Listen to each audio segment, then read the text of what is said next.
Bien chers fidèles, permettez-moi d'abord de bien remercier Monsieur l'abbé France qui me permet de célébrer cette messe ce matin, un peu à l'improviste. Ça s'est décidé il y a 2 jours, voilà, pour me donner l'occasion de vous voir encore aujourd'hui et voilà, de vous dire un petit peu ce que je voudrais vous dire avant de vous quitter.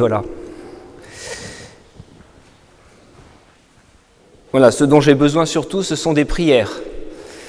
Le bon Dieu a fait en sorte que j'ai une famille qui soit aisée, je n'ai pas de besoin matériel particulier. Alors c'est normal, c'est vrai que vous puissiez manifester votre reconnaissance par des dons, mais n'y voyez pas là une obligation. Et en tout cas, je sais très bien que les témoignages sont suffisamment nombreux pour me montrer combien vous m'accompagnerez de vos prières. Ces 8 années que j'ai passées ici à Nantes vont prendre fin. Effectivement, c'est un chapitre de ma vie sacerdotale qui s'achève. Un nouveau chapitre va commencer. Voilà.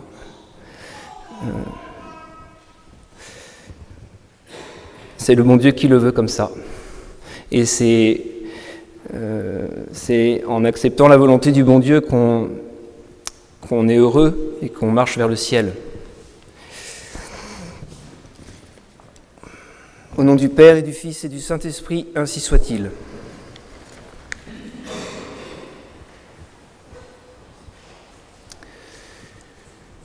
Bien chers fidèles, le mois de juin est sans doute le plus beau mois de l'année. C'est le mois du Sacré-Cœur de Jésus, le mois du Saint-Sacrement avec la fête Dieu. C'est le mois du sacerdoce, le mois où nous sommes invités finalement à considérer, à reconsidérer l'amour infini de Jésus pour nous.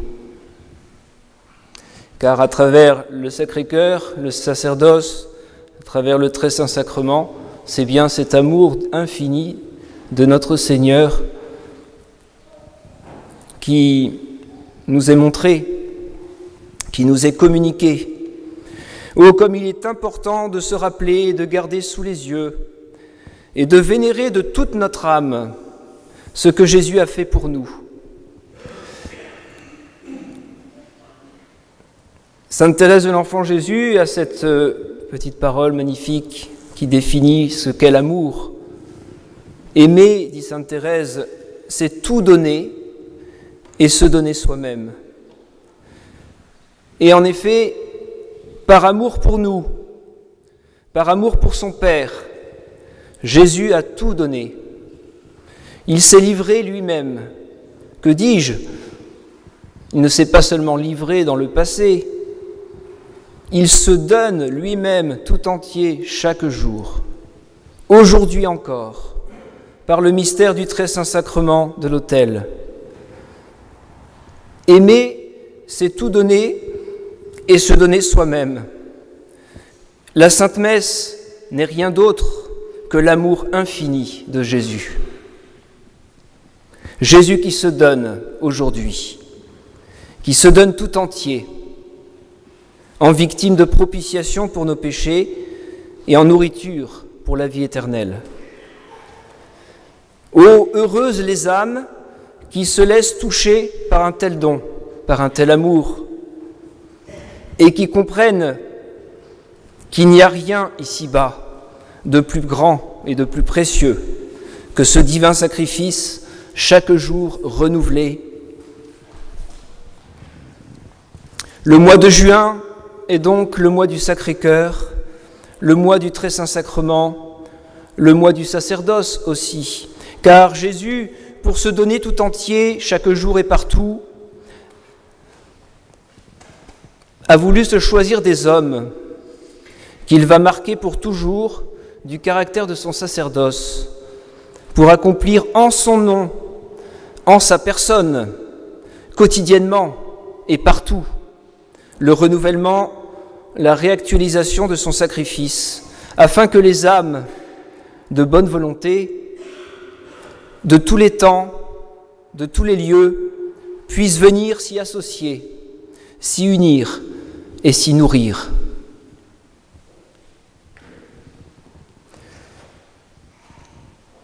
Aimer, c'est tout donner et se donner soi-même. Jésus a tout donné. Il s'est donné lui-même par le mystère de la croix, qui a été le sommet de son existence sur la terre.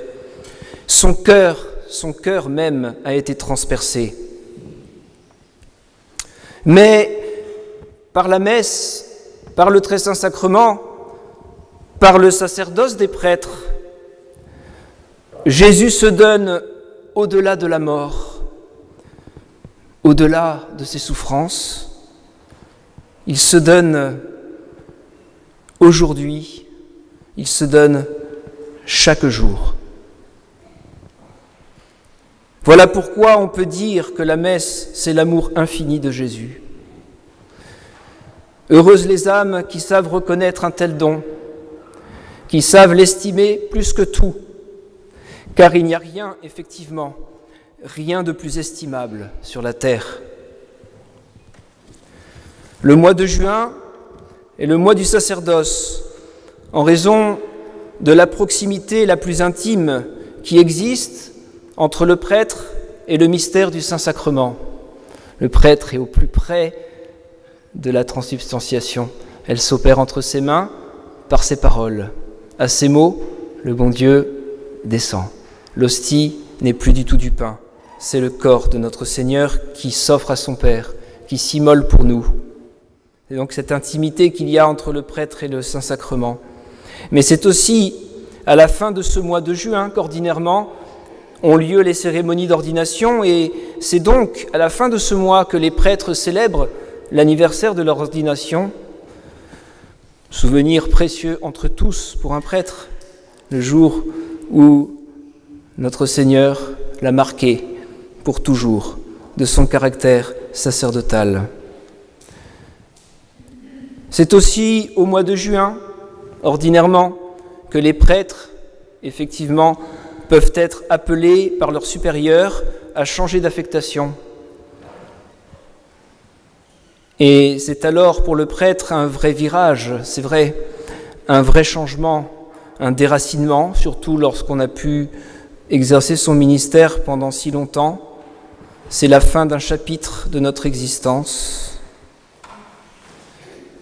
Cela, c'est vrai, ne se vit pas sans émotion et sans un certain déchirement, parce que nous ne sommes pas de marbre et nous nous attachons forcément aux âmes dont nous avons pu nous occuper. Mais en même temps, derrière cette épreuve douloureuse quand même, oui, on sent tellement derrière cela l'amour infini du bon Dieu qui nous appelle en union avec lui à renouveler l'offrande de nous-mêmes, à renouveler notre vie sacerdotale. Il y a en ces circonstances des grâces particulières, des lumières aussi que le bon Dieu nous donne dans la prière, en particulier celle-ci, de percevoir de manière avec plus d'acuité combien notre vie sur la terre, finalement, n'est qu'un passage. Rien n'est stable. On n'est pas fait pour rester. Et quand on perçoit que l'on arrive à la fin d'un chapitre de notre vie et que nous sommes à la veille de commencer toute autre chose, cela nous manifeste effectivement que tout s'écoule. Tout s'écoule sur la terre. Le temps passe, les années, le temps passe et ne repasse pas. Et tout dépend de la grâce de Dieu et de l'application que nous mettons à y correspondre jour après jour. Tout passe et ne repasse pas. Effectivement, alors parfois, on a l'impression, quand on est dans le train-train quotidien, que les choses ont une certaine stabilité, une certaine constance. En réalité, il faut toujours se rappeler que d'un moment à l'autre, tout peut changer. Le bon Dieu peut faire modifier le cours des événements, les conditions de notre vie. Tout passe sur la terre. Alors prenons garde effectivement à ne pas nous-mêmes nous laisser endormir par la routine et l'habitude. Il faut toujours se tenir prêt finalement. Car le bon Dieu, comme un voleur, peut à tout moment se présenter pour venir nous chercher, pour nous appeler ailleurs, soudain, et même peut-être un jour pour nous demander de rendre compte définitivement de notre vie écoulée. Voilà, la vie s'écoule. Tout passe sur la terre. Il n'y a qu'une chose qui demeure, une chose qui demeure inébranlable malgré tous les changements, malgré les tempêtes, malgré les agitations du monde. Une seule chose qui demeure ferme, c'est la croix de notre Seigneur. Cette croix sur laquelle Jésus a tout donné. Il s'est donné lui-même. Cette croix sur laquelle Jésus a offert sa vie pour la rédemption de nos péchés, pour la vie éternelle de nos âmes. Cette croix, elle demeure inébranlablement dressée au milieu des flots agités de ce monde. Tout passe, mais la croix, jamais elle ne sera renversée.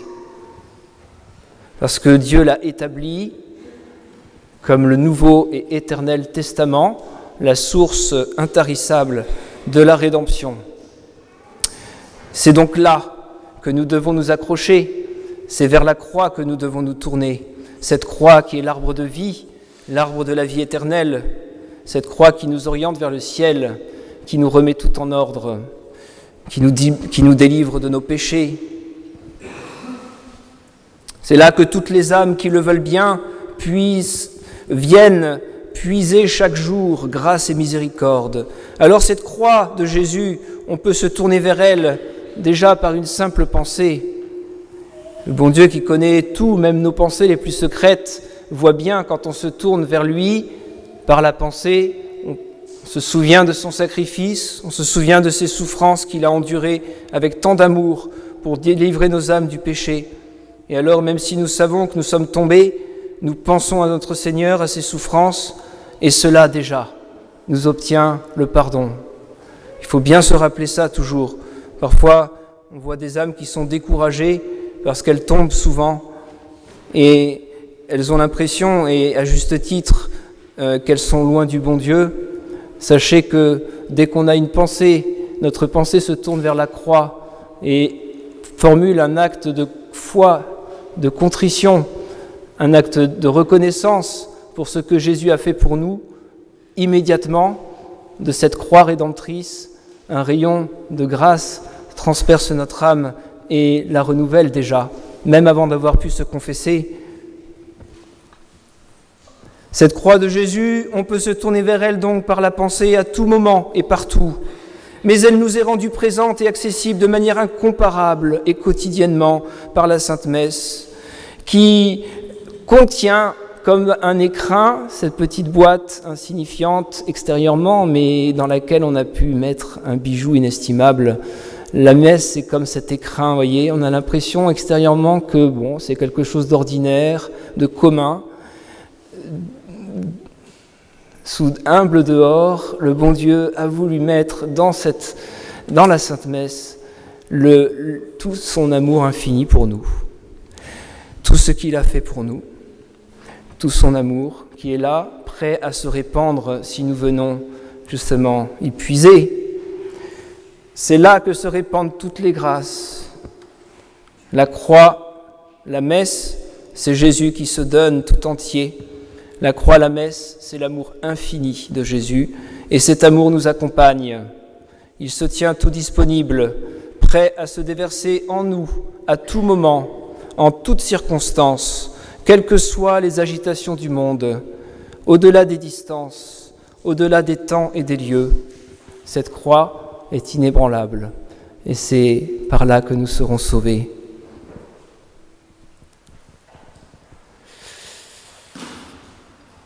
C'est cette croix qui nous unit aussi les uns aux autres, qui unit toutes les âmes. les âmes de bonne volonté. Que la très sainte Vierge Marie nous aide à répondre à cet amour infini de notre Seigneur, comme elle, à sa suite. Nous voulons être de sa descendance, la descendance de la femme de la Genèse, la descendance, nous voulons être les enfants de Dieu. C'est donc comme elle, avec elle, en demeurant attachés, pleins de reconnaissance envers cette croix de notre Seigneur qui est si proche de nous, où que nous soyons. Et c'est là que nous nous nourrissons du corps sacré de notre Sauveur pour la vie éternelle. Gardons dans nos âmes cet amour, cette reconnaissance envers notre Seigneur. C'est le chemin du ciel. Ainsi soit-il. Au nom du Père et du Fils et du Saint-Esprit, ainsi soit-il.